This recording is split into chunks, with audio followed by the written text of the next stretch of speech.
episode of our podcast. This is Janine. This is Ken. We're both English educators and tutors. Our first episode of The Sure Thing, we thought that we were going to talk about the show first, what it means and how to use it actually. Yeah, why the sure thing as our name? Yes. So when a person says a sure thing, they mean they're certain and is likely to be successful.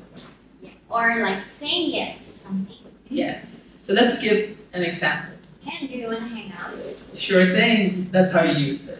And for our first episode, we both are educators here in Thailand, and we thought long and hard which topics we want to talk about. As our first episode, we've came across a lot of topics, and the final topic that we want to be talking about today is why so many Thai students cannot speak English. And by cannot speak English, we don't want to say bad things or don't want to underestimate our student, but we do see the potential of our student that they can be much more than just remembering grammars. Because we want them to speak English, sure thing, and we want them to feel confident and also successful with how they use their language skills. That's one of our core ideology for me and Janine, and we want our students to feel sure and to have this thing where they can use throughout their life. That could be university, that could be their workplace. So it's a lifelong journey learning.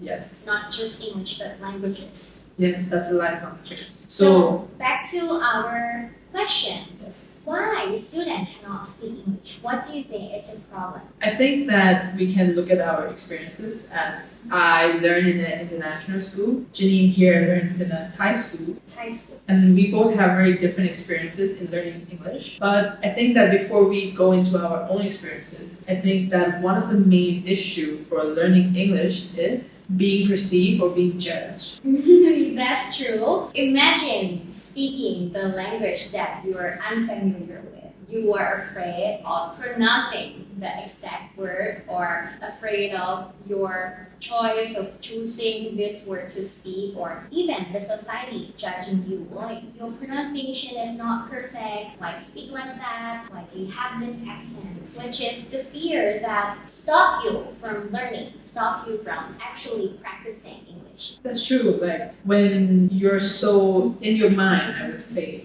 you stop yourself from talking. I think we can show from our experiences that we always try to speak English in every way in our life, every aspect. And I think that for me, as someone who learns in an international school, I do have those experiences that I try to install in my students. I want them to feel confident, feel comfortable, and also feel good about using this language with me. Yeah. So you mentioned your experience learning in international school, and especially in Pattaya, very international city. I want you to clarify that point a little. Okay, before let's move into my own experiences, I think that when we talk about language proficiency here in Thailand, there's a lot of research being done in this field. And every year, Thailand does move up the ranks, but we still see a very big disparity between Bangkok and other provinces. But for me, I wouldn't say Pattaya is a big city. I think it's still in the province, but it's an international city where I grew up. And let's talk about my experiences, right? Like,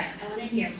So I grew up in an English-speaking household. Actually, my dad doesn't speak English as his first language. So I do have experiences hearing people who don't really speak English as their first language. My mom don't speak English as her first language. My dad too. So in our household, when we speak English, we actually use our second language. That's the first. Okay, but you use your second language as the medium. Yes, we to use communicate. That's true. Yes. When I went to school, my friends are also very multinational, and I have Japanese friends, Swedish friends, a lot of countries. We don't use our own language to speak. We use English as the medium. And I think that was the difference. But I think that, yes, this is a very, very nuanced case, right? Being in an international school, that's one of the reasons why a lot of Thai parents try to push their kids into international schools. But that's not the end all be all. I think that having the environment, that is important. How about you, Ginny? Like, what was your experience? So I grew up in both Bangkok and Samut which is a little far from Central City. I experienced learning English in school very different from campus. So as you know, if you grew up in Thai school environment, you will understand the difference between grammar subject and the subject that we learn with Mr. White people, teacher or Farah, you know. Yeah. It's a whole different thing. And growing up, becoming a teacher, I really don't like that because it's the idea of separating English usage from English, let's say grammars and understanding. But if you can combine these two things into one, it would help students learn and be able to actually speak English faster. Yeah, and most of we work at the same place, me and Janine. We use English as our medium to communicate. Yeah. And I think that the first step to using a language is to use it. Just use it. Just use it. That could be in the workplace, that could be at school. Because in my experiences learning English, I don't have the same subjects as you. I don't have two different subjects. Yeah. In primary school, I had one subject, English, but the difference was that each of my subjects are taught in English. So history was taught in English, maths was taught in English, science was taught in English. So you understand the context and the subject by English, and you don't have to translate that. And I think it helps, especially kids, catch the ideas and the cultural context of the language faster than translate, which is a very broken way of learning. Like you have to try to translate things into your language and then switch it to English all the time, which is very tiring, right? I want to share this experience about hearing or seeing people using English elsewhere from Thailand. That's interesting, yeah. Recently, I've been to KL, Kuala Lumpur, and before going to KL, I expected their people to be very fluent in English. It's not that I'm saying that their English is not good. It's just that it doesn't match my expectation, but not in a bad way.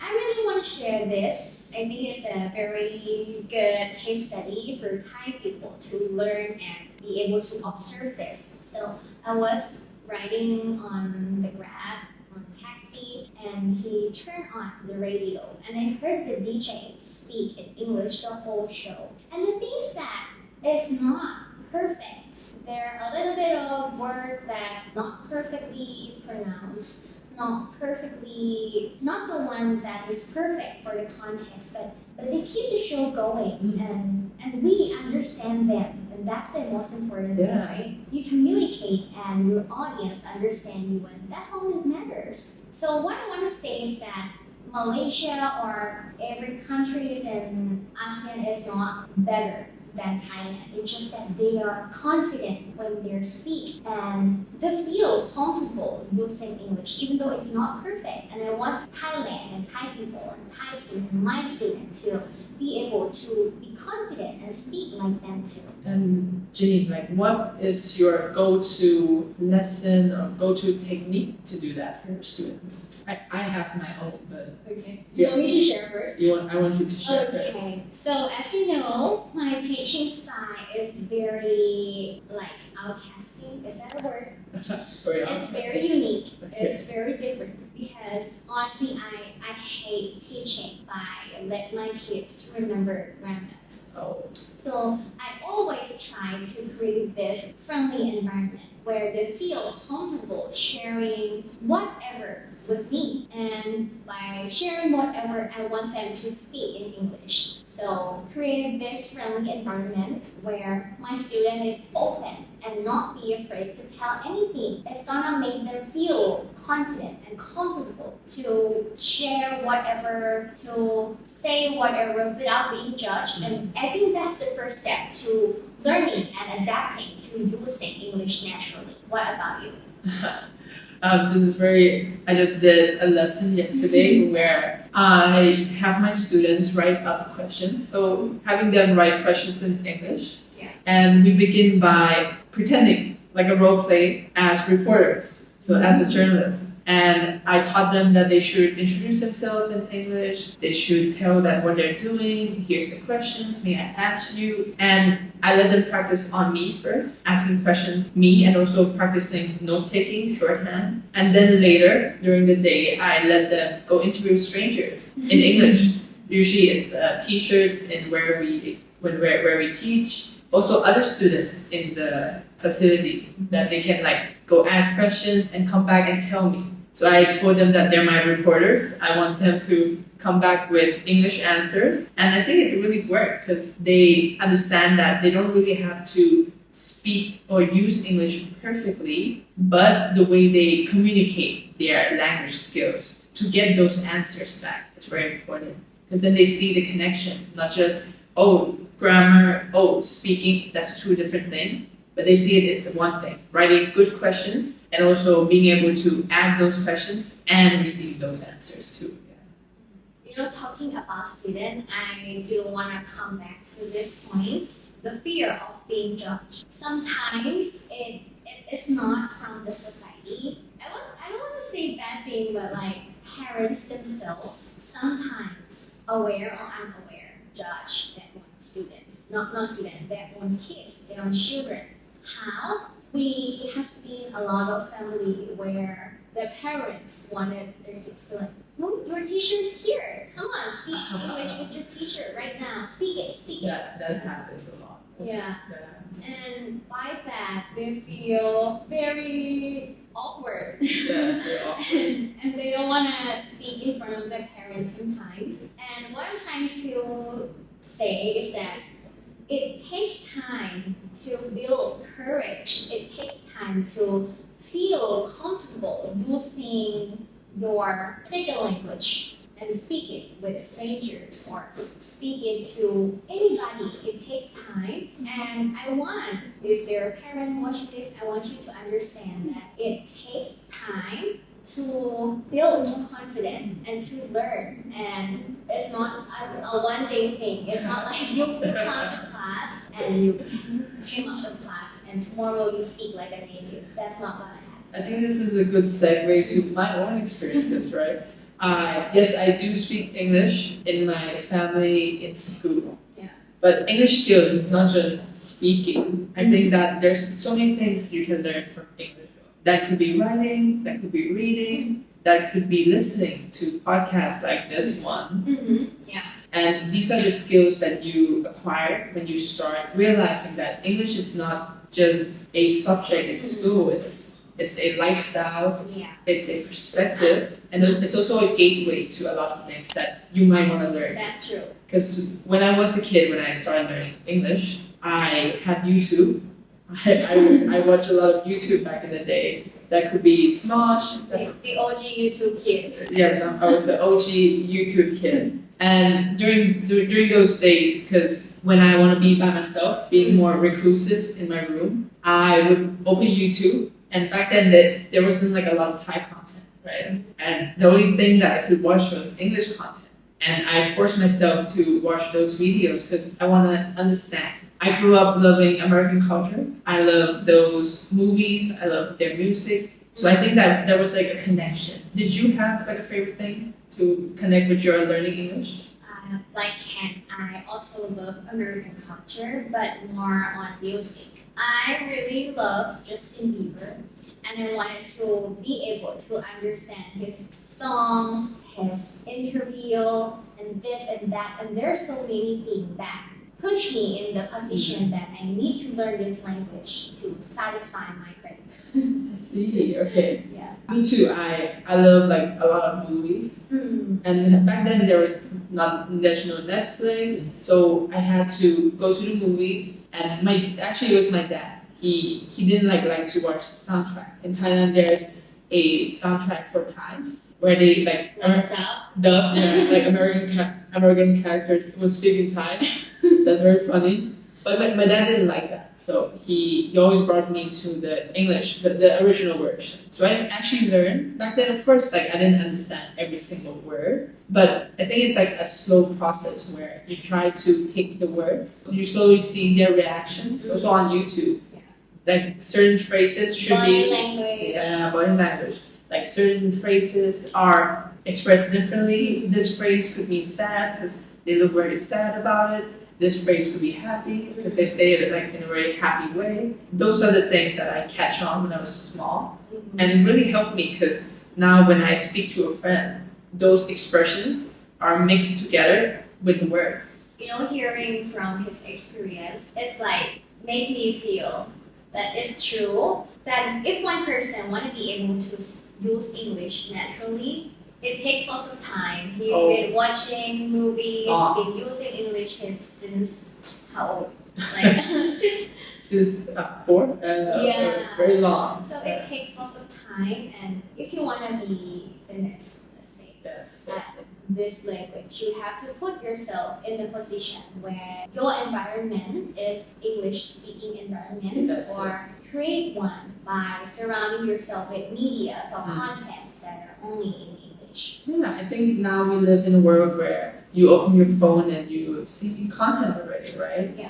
And instead of watching Thai content, but actually there's a lot of Thai creators who speak English too. Instead of watching Thai content, you can try to watch English content. Yeah. Slowly ease yourself into it, and I think that it will be a great experience. Because I thought about, I love to read books. Yeah. We might have an episode on that about my books. But when I was like 15, I really want to read books, and I chose the hardest book. I chose like I think I chose like it was Dune. Yeah, I tried to read Dune the movie. At 15, and at 15 where I didn't really not that great at the language yet. Okay. Oh, it was really difficult. But I think that when you start to learn a language, especially you try to use kid mediums, right? Like pretend that you're a kid, because when you learn a new language, you're just another kid. Yeah, that's true.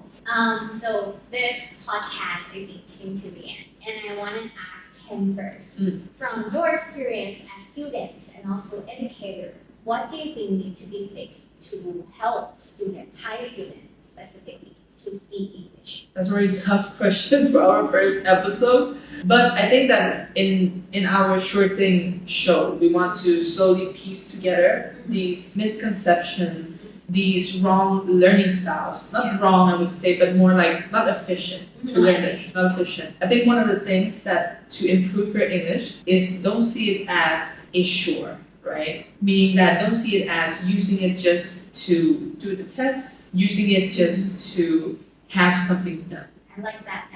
I think that's one of the main things that I want to do. Also with this show, let's not go into how we're going to change that just yet, because we're going to talk about a lot of things. We might bash the educational system. Spicy. Very spicy. But I think for now, don't see English as two separate things. See, it's just a language. It's 1, 2. Yeah, like what happened in high school, where they combine foreign teacher subject with this grammar subject. I want to see them combine into one thing. So that way, Thai students can learn grammar and at the same time learn to understand cultural context and speak English naturally, along with learning rules and everything that gave you headache. Yeah, because for some, if you're not a Thai, listen to this. In Thai schools, we learn English like maths. Yeah. It's like this plus this, we get this. But for us, both of us, we try to move away from that. Yeah, by creating our own styles of teaching. Yes. Yeah. So how about you? What is your key takeaway? For, let's say, what I want to see being changed, I want to see a more English-friendly environment where students and Thai people, not only the young children, are confident and be able to speak English even though in the workplace without being judged. Yeah, judgment that can like really stop you from learning. So this is the end of our first episode. If you're still interested, our next episode will be a bit more fun.